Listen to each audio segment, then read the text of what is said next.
The long poem that I wrote for my mum, suffering from Alzheimer's, to help her remember, which is in this pamphlet, which is here.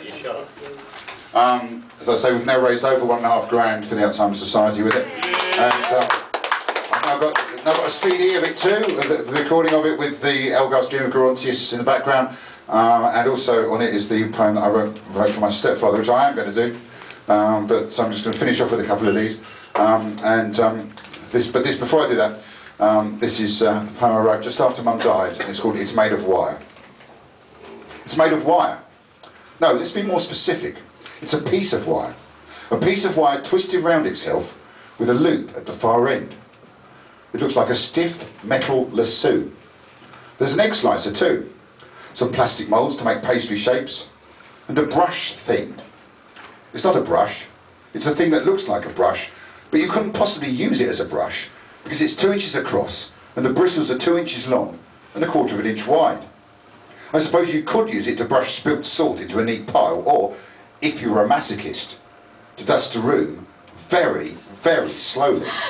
But that would be just silly. They are in a forgotten drawer in my late mother's kitchen. We are clearing the house.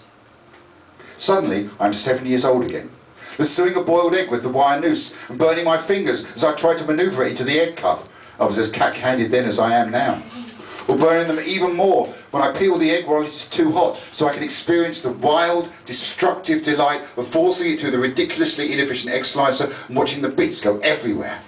Stabbing the pastry with the mould, grabbing the shape, sprinkling some sugar on it and running into my bedroom to eat it raw. Raw pastry with sugar sprinkled on it 1, Jamie Oliver 0. No contest. And a brush. Mum painted the pastry with it. I thought it was odd to paint food with a brush, but it always tasted good, so I didn't care.